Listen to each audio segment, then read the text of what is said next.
Welcome back to my channel. If you've never been here, I'm Cheyenne. I make nail videos and vlogs about my life as a nail artist. Today, we are doing a pedicure. I've worked on these feet since August 2020. This client has small bunions on their feet and maybe a drop transverse arch. They were discussing with a physiotherapist that the arch is probably very tight and a tennis ball and toe spreader could help work through the tightness. We won't be focusing on the bunions today, but the callus reduction of the feet. In no way am I diagnosing these things, this is just an observation. So, what am I going to do? I've recommended a few things to this client. They have gone to a podiatrist and they were fitted for orthotics possibly later last year or earlier this year. I can't honestly remember the timeline. This helps with supporting their feet and alignment. This will also help alleviate pain. Proper footwear is literally the solution to so many foot problems. There are foot-focused specialist shoe shops out there, and shoes designed specifically for different foot types. This client has been diligent with their at-home foot care and comes for regular pedicures, and you can definitely see the difference in their feet. I always recommend clients use a lotion with urea in between visits. This one I recommend is very gentle and okay for the whole body. It also is fragrance-free. I start the pedicure by soaking the feet for the time that works best for their skin type and what health conditions they may have. This client is generally healthy, but as you can see has thick calluses, so we will go for 10 minutes.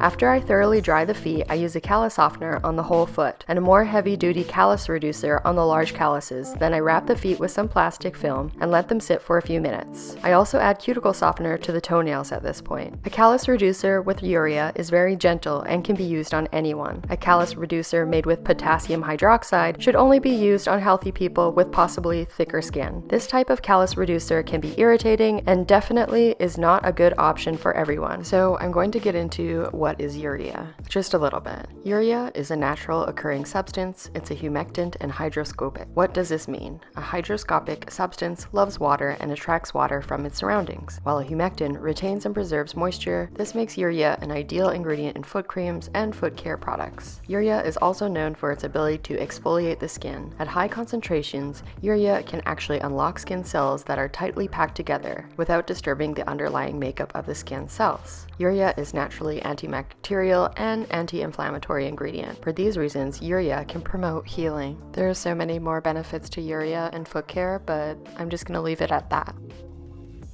After I've wrapped the feet, I work on the toenails while the callus softener starts to do its magic. These toenails are healthy, and my client trims them theirself, so there is not a lot of work. I use my tools to remove buildup from the sidewalls and underneath the free edge. This is not a great view, but I will link a vlog with a better toenail view in it on the side. It's essentially the same thing minus the protocols for fungal toenails, as these are healthy toenails. I cut the toenails with my toenail nippers straight across. I smooth off the corners of the nails with this bit. It's designed to be able to grind down toenails from the free edge. I got it during my class through NASP.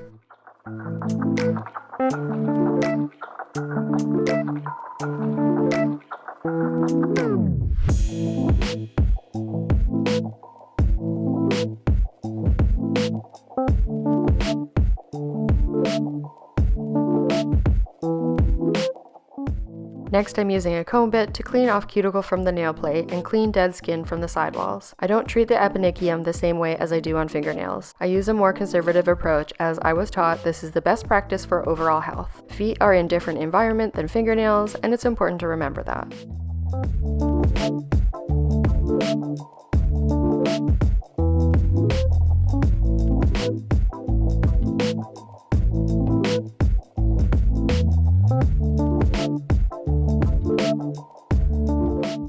I always double check my work with this sidewall cleaner to make sure there's no extra nails in the sidewalls, so I will not cause any pain to the feet. I use my toenail rasp to further smooth the nail in the uppermost part of the sidewalls. This will help prevent pokey nails that poke the feet.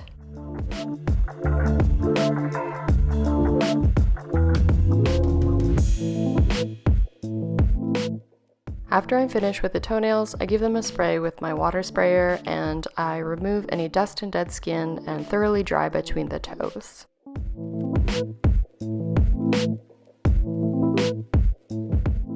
I remove the plastic film and spray the feet to rinse off the callus reducer.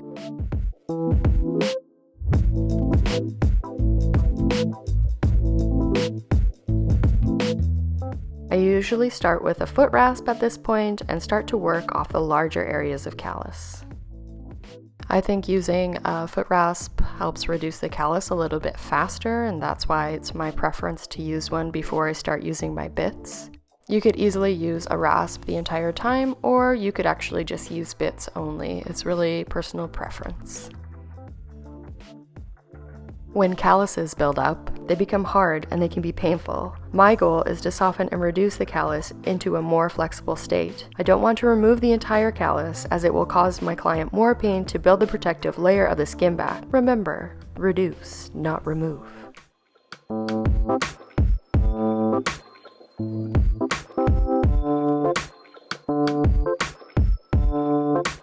It's also important to remember that everybody's skin is different. This client has areas of skin that are very thick with callus, so I can spend a lot of time reducing them. With other people, they may have thin skin and not as big calluses, so I wouldn't work as hard on them as I do with this client.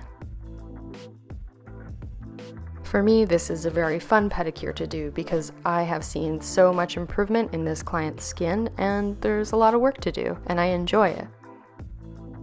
Next, I start using my bits. You can do an entire pedicure with bits, but I like using the rasp as well. I feel like it can help cut down callus faster.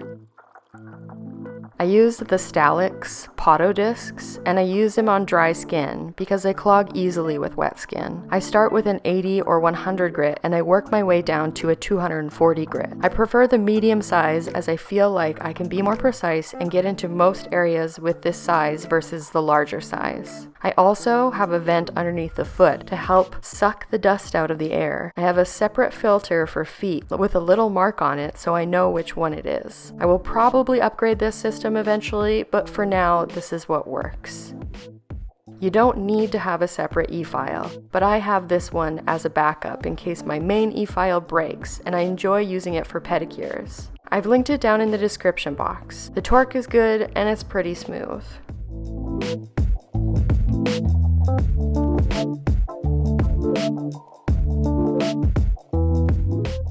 As you can see, the dust is fine, and it is very important to use a vent at this point.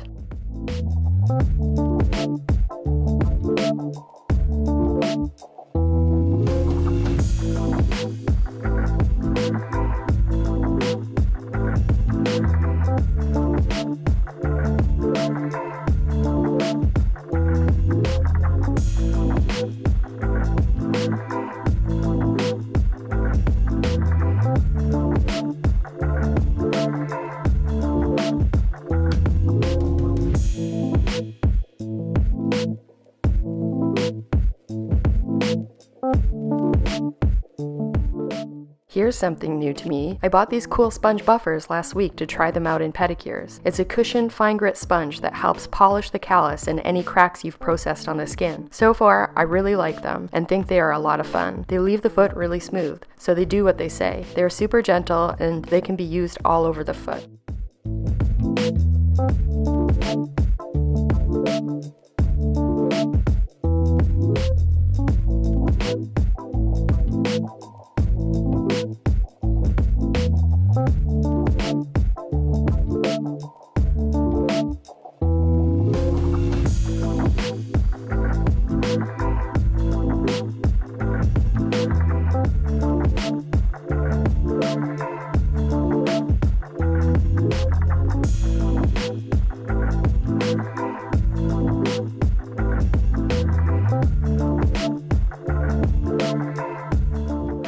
After I'm done, I spray the foot with water and give it a wipe. I make sure to get into the toes as well so there's no dead skin left in between the toes. I'm a big fan of the Footlogix Foot Mousse. It's a non-greasy foam that can be applied daily to the feet. They have a lot of different types for different feet issues. My favorites are for the dry peeling skin and the daily maintenance formula. Primarily, I use the Footlogix line for my pedicures, and you can get these at most nail supply stores. If you're in Vancouver, I believe Secret Beauty has them. Not sponsored, but like, wouldn't it be cool to be sponsored by Secret Beauty? Comment a cat emoji if you think Secret Beauty should sponsor me.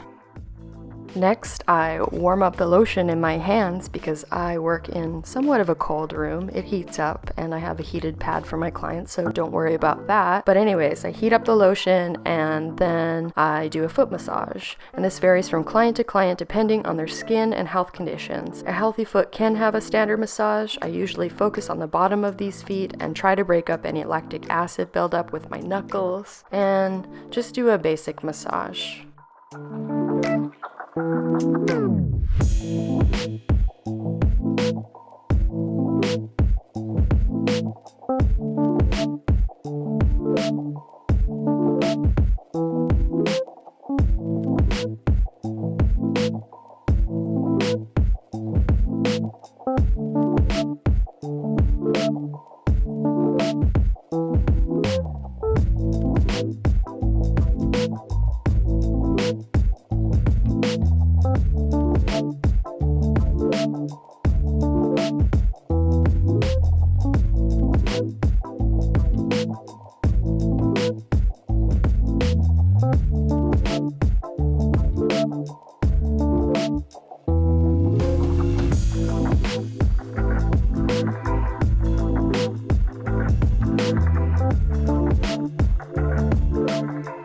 Hey, did you see me use that spray bottle? So anytime that the lotion kind of gets dry, I just use a spray bottle with water to help make it more slippery again, just because I don't want to add more lotion. And after I'm done the massage, I always make sure to use one of the towels and wipe the bottom of the feet so they are not greasy.